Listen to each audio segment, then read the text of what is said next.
എവിടേക്കാണ് നാലാളും കൂടിയിട്ട്? ഞങ്ങള് പട്ടണത്തില് പോവാ, വരണ? ഇല്ലില്ല, കല്ലുന്റെ തൊണ്ടയുടെ പ്രശ്നം മാറിയോ? മാറി. ഫ്ലാസ്ക് തിരിച്ചു വന്നിട്ട് തരാട്ടാ. പക്ഷെ അതൊന്നും ധൃതി ഇല്ല, ചോദിച്ചേ ഉള്ളൂ. വീട്ടിലേക്ക് വായോ, ചായ കുടിച്ചിട്ട് പോവാം. മണി 2:30 ആയിട്ടുള്ളൂ. ട്രെയിനിൽ കേറിയിട്ട് കുടിച്ചോളാം. പെട്ടെന്ന് തീരുമാനിച്ചിട്ട് പോക്കാണേ. അതാണ് ഞാനും അതിശയിച്ചുട്ടാ. ഞങ്ങളുടെ ഒരേളയമ്മയുടെ കല്യാണ. ഓ, അപ്പൊ ഗിഫ്റ്റ് വാങ്ങാൻ പോവാണ് അല്ലേ? അതിനല്ല, അതിന്റെ ഷോപ്പിങ്ങിനാണ്. ഗിഫ്റ്റ് നമ്മൾ സ്വർണ്ണല്ലേ കൊടുക്കുള്ളൂ. എന്തിട്ട് സ്വർണ്ണ? എന്നിട്ട് എന്നോട് പറഞ്ഞില്ലാലോ. എന്നിട്ട് വേണം എന്തിനാ അപ്പൊ ഇത്ര വലിയ സമ്മാനം എന്നൊക്കെ ചോദിക്കാല്ലേ?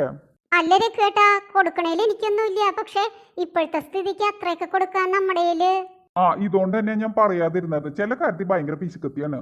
അത് പിശുക്കല്ല രഘുവേ, ഞങ്ങളെ പെണ്ണുങ്ങൾക്കേ കുറച്ച് സമ്പാദ്യശീലൊക്കെ ഉണ്ട്. നിക്കും കാന്താരിക്ക് എവിടുന്ന സമ്പാദ്യം? ഒരുപാട് കുന്നിക്കുരു ഉണ്ട്, പിന്നെ ചിപ്പിയും. ചേച്ചിയെക്കാളും കൂടുതൽ എനിക്കാ. അത് നീ എന്തേന്ന് അടിച്ചു മാറ്റിട്ടല്ലേടിയേ? അല്ല, ഞാൻ കളക്ട് ചെയ്തതാ. പിന്നെ നീ കളക്ട് ചെയ്യണോ? നീ അടിച്ചു മാറ്റണ എന്നാണെന്ന് എനിക്കറിയില്ലേ. എന്നാ അതെന്റെ മിടുക്കാ. പിന്നെ കക്കണതല്ലേ മിടുക്ക്. ഒന്ന് പോയേ. എങ്ങടേക്കെങ്കിലും പോവാൻ നേരത്ത് സ്വൈരത കെടുത്താൻ തുടങ്ങിയിട്ടുണ്ടല്ലോ രണ്ടും കൂടി. അങ്ങനെ പറയല്ലടാ. ഇങ്ങനെ കുടുംബവും കുട്ടികളുമായിട്ട് ഇണങ്ങിയും പിണങ്ങിയും ജീവിക്കണതേ ഒരു ഭാഗ്യാണ്, അല്ലാണ്ട് സ്വൈരതക്കേടല്ല. അങ്ങനെ കണക്കാക്കിയാരുത്. അതെ, എത്രയോ പേര് ഇങ്ങനെ കുട്ടികളുടെ അടിയും പിടിയും സ്നേഹമൊക്കെ കാണാൻ കൊതിച്ച് ജീവിക്കുന്നുണ്ടെന്നറിയോ? അയ്യോ സോറി, ഞാൻ ആ അർത്ഥത്തിൽ പറഞ്ഞതല്ല. എന്നാലും വഴക്കിടുമ്പോ നമുക്കൊരു ഇഷ്ടക്കേട് വരൂല്ലോ, അതുകൊണ്ട് പറഞ്ഞേ ഉള്ളൂ.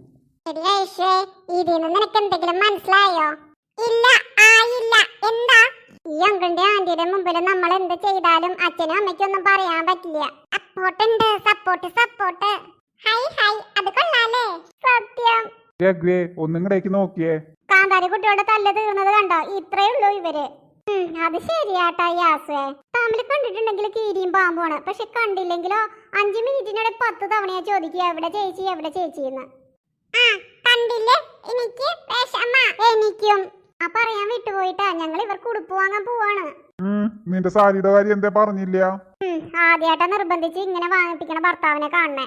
അങ്ങനെ പറയണ്ടേ യാസേ. ഈ രഘുവേട്ടനില്ലേ, കയ്യിലെ വരവറിയാത്ത ചെലവാണ്.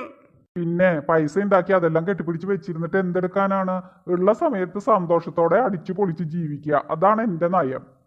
ആ നയം കൊണ്ടാണ് പട്ടണത്തിലെ സകലമാന വസ്തുക്കളും വിറ്റിട്ട് ഞങ്ങൾ ഈ സ്ഥലത്തേക്ക് വരാൻ കാരണമായത്. ഓ, അത് ഞങ്ങളോട് പറഞ്ഞിട്ടില്ലാലോ. അത് പറയാനാണെങ്കിൽ ഒരുപാട് ഉണ്ട് കേട്ടാ. കല്ലുവേ, നമുക്ക് പോവാറായില്ലേ? ഇവിടെ ഇനിയിപ്പോ നിന്നാലേ ട്രെയിൻ വിട്ടുപോകും. വായോ. കഥ പറയിക്കാതെ അച്ഛൻ മുങ്ങാൻ നോക്കണടി. അപ്പൊ ഞങ്ങൾ ചെല്ലട്ടെ.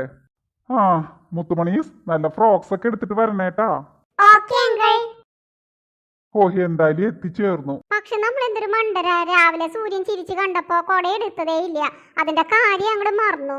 സത്യം, ഇവിടെ മഴ ചെറുതായിട്ട് പെയ്യുന്നുണ്ട് അല്ലേ? നീ ഇതാരെ വിളിക്കണേ? അശ്വിനെ, അവൻ ഇവിടെ തന്നെയല്ലേ. അപ്പൊ നമ്മളിങ്ങനെ പെട്ടെന്നൊരു ട്രിപ്പ് പ്ലാൻ ചെയ്തിട്ട് ഇവിടെ എത്തിന്ന് അവൻ അറിയണ്ടേ? കട്ടി വേണ്ട. രഘുവേട്ടന്റെ ഒരു കാര്യം എന്തേ, അവൻ അറിഞ്ഞാൽ എന്താണ്? നമുക്ക് സർപ്രൈസ് ആയിട്ട് അവന്റെ ഹോസ്റ്റലിൽ പോവാട്ടാ. അച്ഛന്റെ ഐഡിയ സൂപ്പർ, എനിക്ക് ഒത്തിരി ഇഷ്ടായിട്ടാ. എനിക്കും. ചില നേരത്തെ രഘുവേട്ടൻ ഈ പിള്ളേരെക്കാളും കഷ്ടാണ് കേട്ടാ. ഇപ്പൊ പോയാലോ? വേണ്ട, ഡ്രസ് എടുത്തു കഴിഞ്ഞിട്ട് പോവാം. അതെ, ആദ്യം കോഫി ഷോപ്പിന്റെ അടുത്തുള്ള കടയിൽ നിന്ന് ഷോപ്പിംഗ്. അങ്ങടേക്ക് പോണ മുമ്പ് ഞാൻ പേര് വിളിക്കട്ടെ.